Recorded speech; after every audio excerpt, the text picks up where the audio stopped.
नमस्कार। मैं राकेश वर्मा आप सभी का स्वागत करता हूं आपके अपने परिवार एजेंट गुरुकुल पर। बिहार में तबादले की प्रक्रिया चल रही है। अब तबादले की प्रक्रिया को लेकर के जो बेसब्री से इंतजार था शिक्षक शिक्षिकाओं का, अब वह इंतजार की घड़ी समाप्त होने वाली है। लेकिन काफी यह इंतजार की घड़ी जो समाप्त होते दिख रही है वह कष्टदायक है। कष्टदायक क्यों है? शिक्षा विभाग ने खुद ही आज जो 4 पन्ने का पत्र निकाला है उससे जाहिर होता है। 6 जनवरी 2025 दिन सोमवार से प्रक्रिया आरंभ की गई स्क्रूटनी का। आज 5 दिन हो चुके हैं और प्रथम चरण के प्रथम श्रेणी के 759 जो अभ्यावेदक थे उनमें से आज कितने शिक्षक शिक्षिकाओं की तबादले का सूची जारी किया गया है? महज 35। कितना? 35। ये जो शिक्षक शिक्षिकाएं हैं 3 प्रकार के हैं। पहला जो पुराने वेतनमान वाले हैं, दूसरा जो नियोजित से विशिष्ट होने वाले हैं और तीसरा जो बीपीएससी से अभी जो टीआरई 1 टीआरई 2 से नियुक्त हुए हैं। ये जो 35 शिक्षक शिक्षिकाओं के तबादले की सूची जो जारी किए गए हैं, यह किन शिक्षकों का है? यह है पुराने वेतनमान वाले शिक्षकों का। न तो इस सूची में जो नियोजित से विशिष्ट होने वाले हैं उनका नाम है और न ही बीपीएससी शिक्षकों का नाम है। अब जो पुराने वेतनमान वाले हैं उनका आवेदन 47 था। आवेदनों की संख्या कितनी थी? 47। उसमें से 3 जो आवेदन है उसका कोई डॉक्यूमेंट्स उसमें लगाया नहीं गया था, वो खत्म हो गया आवेदन। 9 गो जो है वह इस श्रेणी का नहीं है, दूसरे श्रेणी का है, गलती से इस श्रेणी में वो रखा गया, तो दूसरे श्रेणी में उसको जो है प्राथमिकता दे करके और उस पर विचार कर लिए जाएंगे। तो कितना है? 35 शिक्षक शिक्षिकाओं को तबादला दे दी गई है। बाकी जो अब 759 में से 47 पर अभी विचार हुए हैं। आप सोचिए, अभी भी 750 के लगभग जो है वह यूं ही शेष हैं प्रथम चरण के प्रथम श्रेणी, जो असाध्य रोग के आधार पर जिन्होंने अभ्यावेदन किया है, ऑनलाइन आवेदन किया है ट्रांसफर हेतु। अब सवाल यह उठता है, इन 5 दिनों में क्या सभी 759 अभ्यावेदनों का स्क्रूटनी हो चुका है या फिर सिर्फ 47 का ही स्क्रूटनी हुआ और उनमें से 35 की सूची जारी की गई? यदि महज 5 दिनों में सिर्फ 47 ही अभ्यावेदन का स्क्रूटनी हो पाया है तो कल्पना करना ही फिर बेकार है, क्योंकि कल्पना करेंगे तो कष्ट पहुंचेगा और ऐसा कष्ट जो असहनीय हो जाएगा कि यदि 5 दिनों में 47 अभ्यावेदन का स्क्रूटनी कर पाते हैं 16 शिक्षा विभाग के अधिकारी मिल करके, तो 1,90,000 अभ्यावेदनों के स्क्रूटनी में आखिर कितने साल लगेंगे? क्या 2025 इस पूरे वर्ष में सभी 1,90,000 जिन्होंने अभ्यावेदन कर उम्मीद लगाए बैठे हैं तबादले का, क्या उनके उम्मीद पर खरा उतरेगी शिक्षा विभाग या फिर इसी प्रकार से कछुए की चाल से तबादले की प्रक्रिया यूं ही चलते रहेगी और फिर 2025 का साल गुजर जाएगी और जो उम्मीदें लगाए बैठे हैं उनके उम्मीदें पर निराशा रूपी पानी फिर जाएगी? यह तो समय बताएगा। मैंने आपको बताया था कि इसी हफ्ते में सारे कुछ खुल करके सामने आ जाएंगे कि आखिर किस प्रक्रिया के तहत इस पूरे तबादले की प्रक्रिया को अपनाया जा रहा है, निभाया जा रहा है और समय कितने लगने वाले हैं। तो अब आप समझ ही चुके होंगे, सब कुछ जान ही चुके होंगे। अब सवाल यह उत्पन्न होता है कि प्रथम चरण के प्रथम श्रेणी में जब 3 अलग-अलग भागों में बांट दिया गया शिक्षकों को कि आप पुराने वेतनमान वाले हैं, आप नियोजित हैं से विशिष्ट बनने वाले हैं, आप जो है बीपीएससी हैं और हम पहले पुराने वेतनमान वालों का करेंगे, फिर जो है नियोजितों का करेंगे, फिर बीपीएससी शिक्षकों का करेंगे। तो अब दूसरे जो श्रेणी है वो गंभीर बीमारी वाला, उसमें भी ऐसा ही होगा। यानी कि प्रथम चरण के प्रत्येक श्रेणी में फिर ऐसा ही होगा और फिर द्वितीय चरण और तृतीय चरण चतुर्थ चरण में भी फिर ऐसा ही होगा। लेकिन क्या सभी चरणों में पहले पुराने वेतनमान वालों का कर दिया जाएगा या फिर प्रत्येक चरणों में पहले पुराने वेतनमान वाले, फिर नियोजित शिक्षक से जो विशिष्ट शिक्षक बनने वाले हैं और फिर बीपीएससी शिक्षकों का होगा? यह आने वाले 1-2 दिनों में सब कुछ क्लियर हो जाएगा कि किस प्रकार से शिक्षा विभाग जो है तबादले की प्रक्रिया अपना रही है।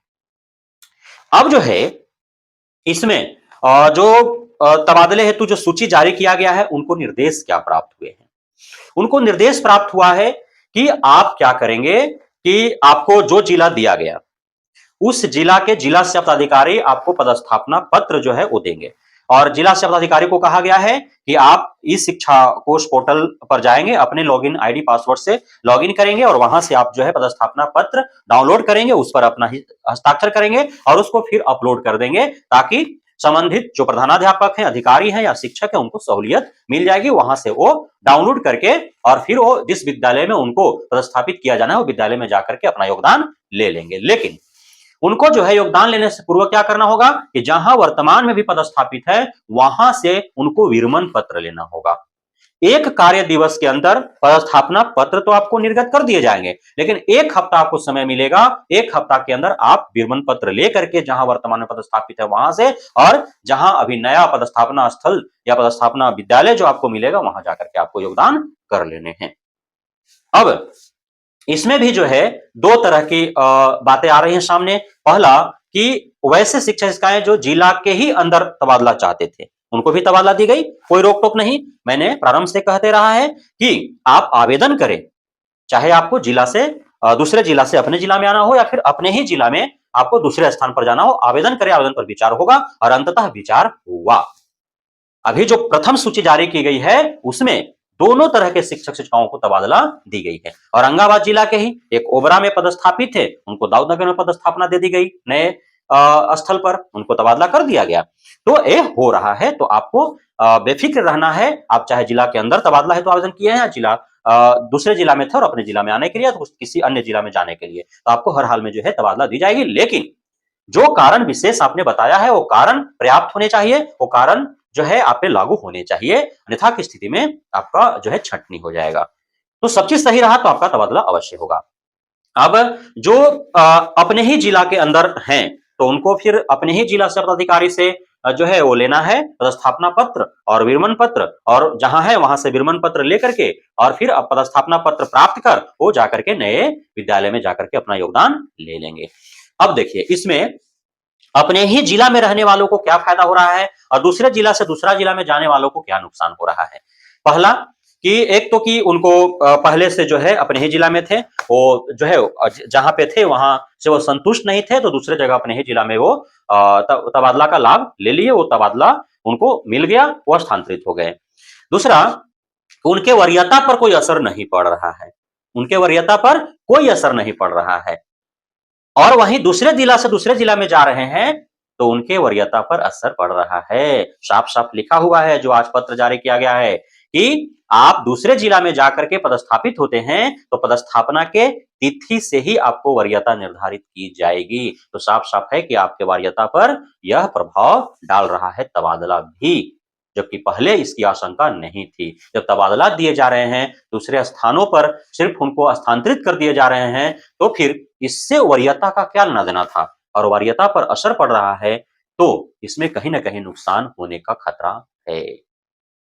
अब जो है जो भी जहां से तबादला ले रहे हैं, जहां जा रहे हैं, तो जहां पे भी वर्तमान में पदस्थापित है, वहां के जिला शिक्षा पदाधिकारी का यह जिम्मेदारी है कि जिससे भी आप विरमण पत्र प्रमाण पत्र दे रहे हैं, विरमित कर रहे हैं, उसका आप देख लें कि किसी भी प्रकार के उसके ऊपर कोई कार्रवाई तो नहीं हो रहा है, कोई किसी भी प्रकार के किसी प्राधिकार में उसके खिलाफ कोई जो है वो शिकायत पत्र तो नहीं है, कहीं कुछ बकाया उकाया तो नहीं है, सारे देख लेंगे विरमण पत्र देने के पहले, और तभी उसको विरमित करेंगे, ताकि वह जो है स्वच्छ छवि लेकर के और जाए अपने नए विद्यालय पदस्थापित होकर के और गुणवत्तापूर्ण शिक्षा प्रदान करे। तो ये पूरा जो है आपका ये जो प्रपत्र का निचोड़ था, और आपको एकदम धैर्य बनाए रखना है, धैर्य खोना नहीं है। आपने आवेदन कर दिया है, जैसे इतने दिनों तक आपने काटा, उसी प्रकार से काटते रहें, काटते रहें, काटते रहें। अवश्य ही एक दिन आएगा जब इस आज जो 35 शिक्षक शिक्षिकाओं का सूची जारी किया गया है, इसी प्रकार के